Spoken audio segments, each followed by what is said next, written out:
dadako na naman tayo sa panibagong game number 3. Mabilis ang adjustment lang to ha. Nakita nyo kami kanina, nakita nyo rin yung laro. Okay lang yan, kasi kita nyo na ngayon yung stage at kita nyo na yung drafting phase with RSG picking the red side.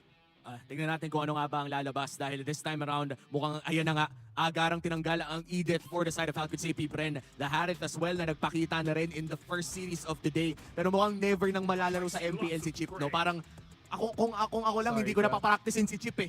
Hindi ko na isi-scrim yan si Chip kasi hindi rin naman nakakalusot. Parang parang nakakasama ng loob kung ikaw yung Chip.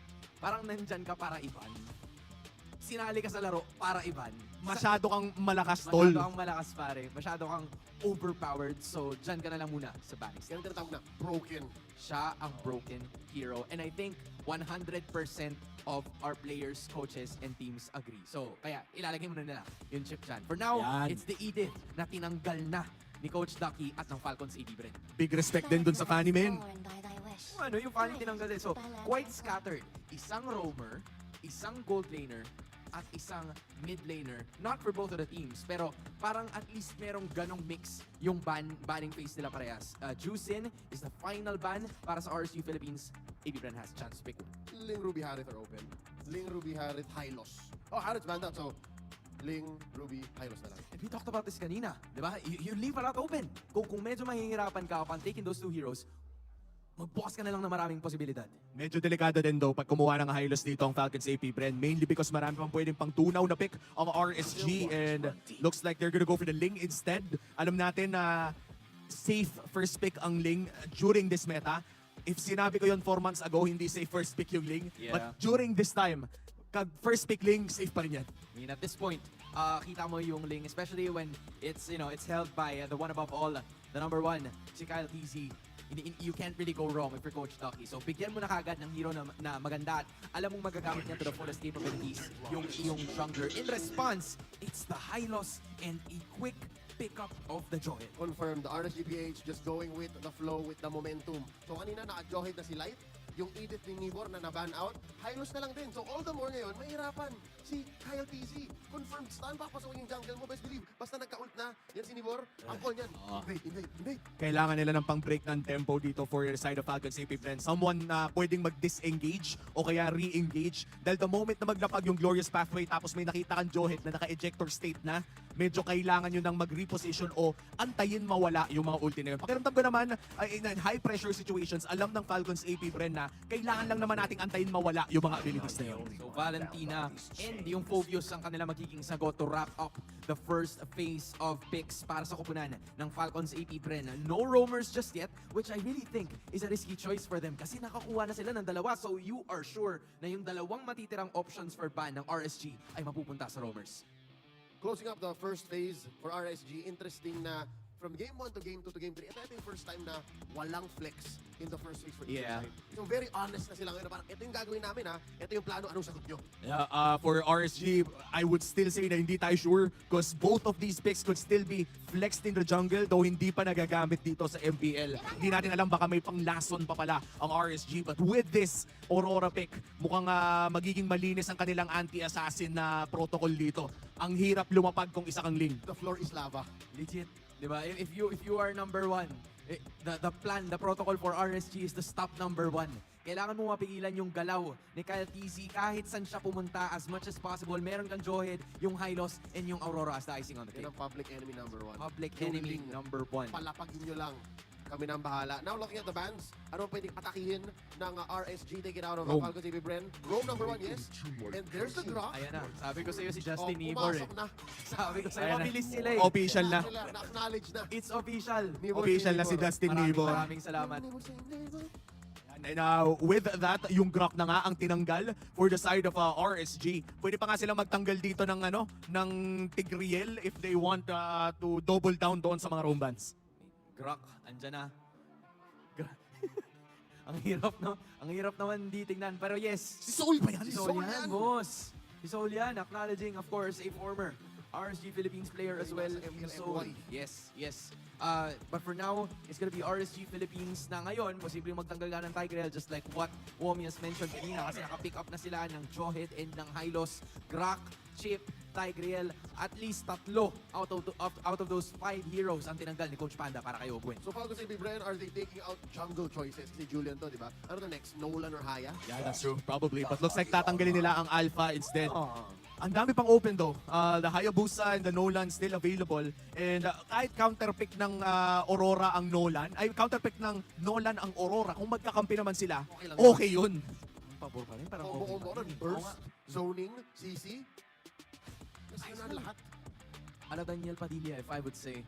But again, Yes. just like at some point in time, right? If you have the Nolan for the side of RSG Philippines, nakakita tayo ng maraming assassin plays from Irad, and their choice is not to reveal their jungler first. Ang dami pa rin namang options eh. Kuha muna tayo ng Moskov kasi wala pa rin gold laner yung kabila. Ang hirap mas lalo para sa Ling Oh, kasi man. pag lumapag ka naman malapit sa wall, meron ka pang aabangan. Naumpog ka pa.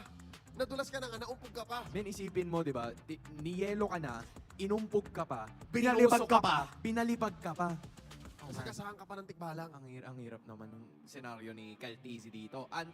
Legit na public enemy number 1 talaga ang kanilang protocol. Pero may chance dito na dahil sa focus nila dun sa Ling, Falcons AB Bren can take advantage. Yeah. Play for the rest of the lineup. Play So, for Super Marcos. Yan, hindi pa natin nakita ang hero ni Marco. Let's see. Finally, there's a Lolita. Wish granted. And... Ay! Oh, eso! Ito na yun! Ito na! Wait lang! Yes! Yes! Yes, Tito Boy! Lumabas na! Yes, Tito Boy! Lolita Hanabi! Yes, Tito Boy! Yes! Ayan na po, Lolita Hanabi! Sabi niya, Bruno, Hanabi! Hanabi! Hanabi! Isipin mo, paano naman kasi kung yung Falcons AB Bren? Oh my G! Lolits! Di ba paano kung Lolits? Paano naman yun? Oh my G! Ano gagawin ng RSG dito? Ito na yun pero hype tayo dito sa Lolita Hanabi. Anti-crowd control. Tandaan pa rin natin na ang prerequisite para gumana ang Lolita Hanabi ay makapag-farm yung Hanabi. Oo. Now you have 2 people na kailangan ng pera. Kailangan ng pera ng Ling, kailangan ng pera ng Hanabi. Paano to aasikasuhin ng RSG? Ito ang sagot. Cut right through the layers ng Falcons AB Bren. Pasukin mo with, if I'm not mistaken, a jungle expert to. So hahanapin niya Oo yung nga. Hanabi, hanapin niya yung Lolita hanggang ma-shred yung shields. Wala nang kwenta yung duo. Wow. So, Very smart choice coming in from Coach Panda. Dito mo na makikita yung experience. Binigyan man ng kesong Lolita Hanabi, may sagot pa rin ang RSG. melted cheese. Anak ng toko, I cannot believe it. It is a Hanabi na gagamitin ni Super Marco. Haters, is it the Beast? Pasok na tayo sa Game 3. Natin yung aalamin. Dahil may bago na naman tayong makikita, isa sa pinaka-inaantay kung kailan nga ba lalabas to dito Mobile Legends. sa MPL Philippines. Welcome to game number 3 ng Falcons AB Bren at ng RSG Philippines. Chantel, pati ikaw medyo napasigaw dun sa Lolita Hanabi lineup na yun. Oo, yung sigaw ko nga na yun ay parang naibalik sa akin lahat ng mga traumatic experiences habang nag-RG. Na pag nakikita ko ang Lolita at saka Hanabi, kakaibang jutsu ang gustong gawin dito na FCAP. Forbidden Jutsu. Kumbaga, parang sa ultimate na nahiganba na dito ng isang Hanabi ang makikita nga natin for game number 3. I'm excited to see. Parang ayaw mo na lang mag-cast. Gusto mo na lang manood. Kung paano ipupull off, no? Tsaka kung paano kukontrahin dito ng RSG, parang yun yung pinaka-crucial kasi for them. Again, para dito sa mga hindi pa familiar with Hanabi, hindi kasi siya naka-crowd control. Nakikita Oo. niya sa panel kanina, lalo na pag merong shield. Yung passive niya kasi, especially now, no, hindi lang yun ang magiging problema nga lang.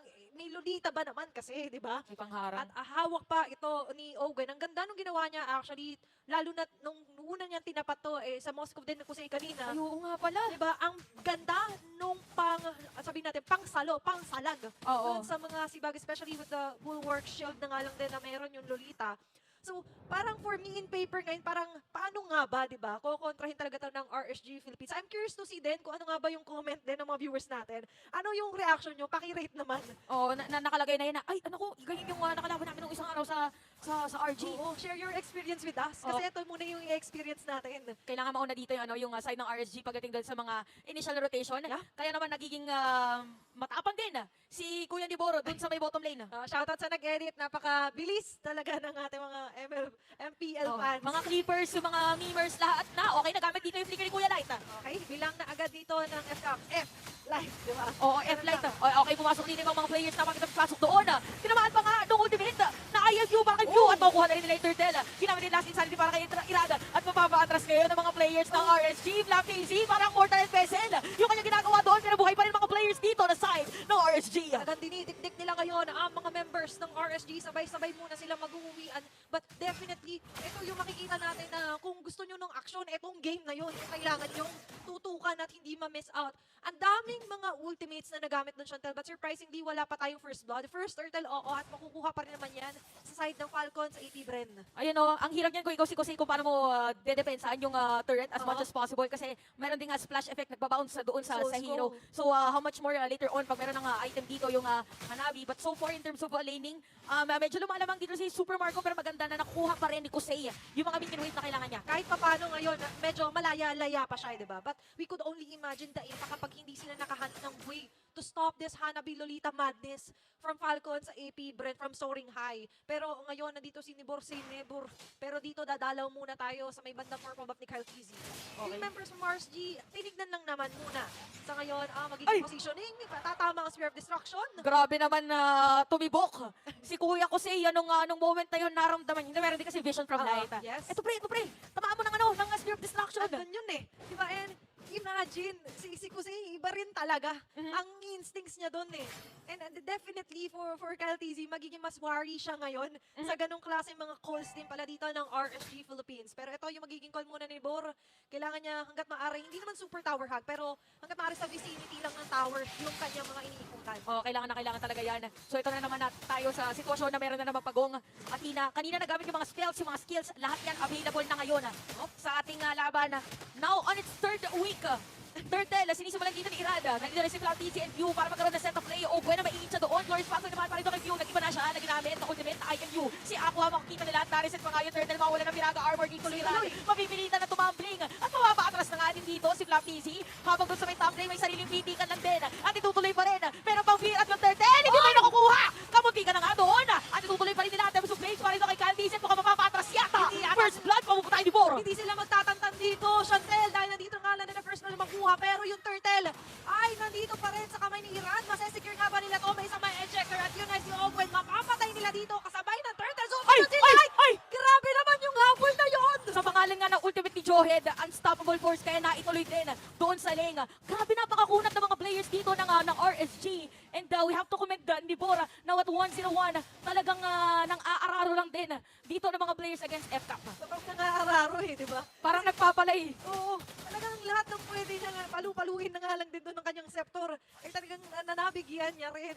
And nabigla din ng lahat na nga lang din doon sa ginawa din ni Light. Diba? Especially with the ejector play. Pero ito hindi mabibigla sa Ogwen Super Marco strategy dahil si Light sabi niya, I got you bro. Pero mamaya, pag makikita natin mamaya rather, kung ano ang damage na maibibigay dito ni Super Marco because so far, again, maganda dito yung nagiging laning niya. Siguro difference na lang is kung sino mas mabilis Oo. na makakasama sa team fight. Kasi si Kusei nga, di ba, yung kanyang ultimate, as long as tumapa, kahit nasa kabilang dako ng mapa, pwedeng humabol. Pwedeng-pwede siyang sumunod eh, no? Kahit biglaan. Yun yung mga planong natutupad talaga pag biglaan. Pero ito yung pagbibigla sa Ana kanina. Especially na si View, pangilang ulit niya na itong ginagaya, which is a glorious pathway. Hindi siya tatantanan. Dalawang carpet ang makikita! Naku, nagkabalita na nga dito ng mga itsa ng ating mga players. So si Nibor dumediretso pa rin habang si Aqua doon nawala na ng base dito yung Aurora at matatarget pa nga pero double kill na para kay Light at tatamaan pa nga dito ng konti mga spells ang side ng FCAP. So 2 ang casualty para sa FCAP, Aqua naman para sa RSG. 2 for 1, but definitely parang gusto sanang dagdagan yun ng RSG. Hindi nga lang tumama yung trajectory ng Sphere of Destruction, pero medyo nagulat tayo dun sa magkaibang pathway na nilagay ng ating mga si View, siya kanini Bor, yung may ginaya at yung tunay. Pero okay nga lang din, kasi ngayon, yung ina-expect natin na baka malugi sila sa gold lane or XP, ay hindi nangyayari sa RSG. Iba yung plano nila. Sabi mo nga, mauna-una to. So Oo. ngayon, mauuna na sila muli sa pagpwesto dito sa pagong. Piso na lang yung buhay ng Torres sa may top lane pero madedepensahan pa rin ng FCAP. Another glorious pathway nagkasabay na naman. Tapos diretso na revitalize para dito kay Nibor. Pero papasok mga players dito sa FCAP. Pero pag siya, against ako para makatakas siya pero nahanap siya ni Kyle TC. At dadaling na rin ang iba. Mula TC nakuha din na Nibor. At marireset na naman yung turtle natin pero buhay pa rin mga players dito ng RSG. Apat naman para sa FCAP. At si Iran ang makakakuha ng turtle. Grabe, umabot na sa pagkakataon nito si Kusei kaya naging enough kahit papano yung naging core damage dealer nila for RSG Philippines. And with that, magsisecure ni Rada, medyo may kaba moments pa para sa atin mga nanonood doon sa Turtle na yun. Kinaya nila na kumuha ulit ang objective dito sa Falcons AP Bren. Pero speaking of objective, eto naman na magiging convert muna ng Falcons. Kuha tayo, Tore. And as much as possible, delay tayo ng mga buffs. Oo, nakuha nga ni Kyle TC yung buff dito ni Irad. So maganda dito yung nagiging switch or adjustment ka ng F-Cup na nabanggit mo dito. Kasi so far parang nagiging prolonged yung team fight. Kasi ibang mga players dito ng RSG, bigla sila lumiliko. Di ba meron kang highway pero may likuan pala. Oo, Meron bigla palang yung- tunnel na Oo. pwedeng puntahan. Ang daming pathway dito na ginagawa ng RSG Philippines. May sarili silang mapa na sinusunod. May sarili silang app. Pero ngayon, for Falcons AP ba rin, they need to create their own path. Literally, hindi lang with the Glorious Pathway. Hindi na kasi sumasapat yung pansisindak talaga ni Flap TV doon eh. Life-changing or game-changing rather, na Numinum Blast ay inaantay pa natin sa ngayon. At yung bigger Higan Bana talaga for Super Marco, hindi pa rin naman talaga totally na ma-maximize para sa laban na ito. But for us, hindi na nila aantay pa yun, Chantal eh. Yung RSG dito ay very aggressive din talaga pagdating doon sa mga team fight and yung mga latag din dito ni Ako ng kanyang free Glacier. Saktong-sakto may naitsa na naman at ang sawa for force na gamit na. Medyo sa sagot dito ni LTZ at tutuloy na nga dito yung F-Cup. Medyo mawala ng buhay doon si Light at mabibitikan pa nga dito ni LTZ. Diretso gamit na kanyang Devils of Grace. Pero si Kusay for free hit lang. Ogoy na kanya makukuha. So 1-for-1 trade para dito sa ating dalawang kupunan. A roam for a roam. Pero for RSG Philippines, nandun pa rin yung firepower. Pero kailangan nilang isipin for the latter part. Parang hindi yata natin nabibigyan dito si Super Marco. At tuloy-tuloy pa rin naman siya dito Ayun, sa pagpa-farm up. Imagine, ito yung tinutukoy namin may splash yung Soul Scroll kasi, di ba? Ang bilis po ng isang anime if ever man. Hindi na lang Moscow ngayon ang dapat hindi mawala sa paningin. Mapapaatras if ever yung mga players ng RSG. Ayan, ito ang ginagawa ngayon ng F-Cup. Sige, more on D-fight si RSG. Si Kyle TZ dito, kukuha ng Torres na may baba, magkakat ng minion wave or magpupush na minion. Ganon din para kay Super Marco. Oo, at may Kaltizi pa, di ba, na extra, sinabi mo nga dito. So, ang gagawin ngayon ng RSG, mapipilitan tuloy sila na mag-1 muna pagdating sa mga attempt nila 45. Pero okay lang, medyo -1 sila sa ngayon. Pero kasi may Spirit of Destruction si Kusei, although may isang instance na hindi tumama yun, so medyo kinapos talaga sila sa damage. Pero Ayan sa naman. ngayon, ito na naman ang round 3 fight! Ayan na naman, si Flap TZ magiging target nila pero mataterify dito si Libor. Tapos Telephone of Blaze para kay Kyle TZ. Nahanap si Kusei! Doon sa may likonan si Libor, mawawala ng buhay. Nakabuli na rin si Iran. Grabe mga free hit dito na sa F-Cup. Pero meron pinaga armor yan. Mayroon na rin pasin dito si Aqua pero mabibitikan na rin, kabutikan na. At si Iran ay patay na, magkakaroon ng shield. And look at that, yung mga critical si Kyle TZ nararamdaman na. Grabe, 3-man down for the side of RSG. Ito yung sinasabi natin kanina. Kung makaabot man si Kusei, tanggalin natin agad. Yung firepower ngayon ng RSG ay mismo lang nawala. Nung nawala doon si Iran tsaka si Kusei. At medyo nagkagulo-gulo rin kasi talaga sila kung sino nga ba yung dapat targetin. Pero for Falcons sa 18 pa rin, Flap TZ, ladies and gents, ay gumaganda na muli yung mga demonic Makunat force niya na. dito. At sobrang kunat niya. Let's take a look on our Infinix Instant Replay na tinutukoy nga natin na sobrang nilalagay niya na yung buhay niya sa alanganin. And as well as super ganda na rin talaga nung targeting dito nila Ogwen and Kyle TZ. Diba sabi niya, enough na kayo nandyan eh. Dito na lang ako kay Aqua. Oo, na diretso na tsaka mas crucial din talaga yung pitik ng skill niya if ever. So isang iglap F-Cup ngayon na lamang 4,000 pagdating sa gold. At eto na yata yun, parang yung sinasabi natin na malaking depensa na kailangan gawin ng RSG. Kailangan na. At tama, Super Marco brings back the Hanabi bit and lane. Mararamdaman na natin dito yung damage ng Hanabi. Pero my lord, na rin bit dito ang F-Cup. Unti-unting itatry na sirain yung Tore pero madedepensahan pa rin ng RSG. Grabe, imagine mo. Season 3 pa, nung uli natin nakita tong Hanabi. Ginamit din naman ng Bren Esports by Coco. Pero ngayon na ibinalik nila. Magwawagi ba ito sa kamay nila? At ngayon, isa ang tanong, makakadepensa ba na maayos kayo ng RSG? Kasi ito at buo na naman, nasusugod ang mga bees. Nakaabang Sakit yung na. strategy if ever man. Nakit na talaga. Kung sino man ang humarap dito sa RSG Philippines. Kasi kita mo naman yung damage din dito ng isang Hanabi. Na by the way, ngayon nakahabol na siya and medyo lumamang pa siya ng around hundreds dito in terms of gold against the Moscow of Kusei. Tsaka masakit din dito or very commendable yung mga pitik ni View ng kanyang Shadow Strike. Yan, kaya namin ng mga players na napilitan na gumamit ko na last insanity. Inom ng blast! Tatamaan Super Marco yung free hits at medyo may paglulundag pa doon. Double kill na. Ang sinabi mo nung last time ang huling gumamit sa MPL ng Hanabi ay si Coco. Sakto Super Marco ko. Oo, pang grand finals po. Yung Hanabi na yon at ngayon. Kakalaban nila yung Archangel. Oo, imagine. Pang grand finals, Hanabi, nung huli natin nakita. Pero ngayon, the champions will go in dito at babasag muli. Nakikita pang Torres sa top lane ng RSG. Parang very crucial ngayon para sa side ng RSG kung paano ulit yung magiging flicker. Tapos ejector play para kay Light and probably kakunatan for Nibor. So nag-build siya dito ng kanyang blade armor, so siya ang magpo-front para Talaga, dito oo. sa kanila. Oo, siya nga, kasi Athena Shield yung build dito ni Light. And nakikita naman natin na mas gagana yun, especially na revitalize naman sila. Mm. And aside from that law and order, super maximize niya rin naman talaga. Nagkakataon lang talaga na kahit anong hold niya kasi kailangan nila ng answer back, ng clap back dun sa damage sa binibigay nga sa kanila. Isa sa problema talaga nila yung CCTV po kasi talaga ng isang Hanabi. Diba? Super sulit yung shield niya dito eh. Nakikita niyo naman dyan, diba? Yung sa ating visuals.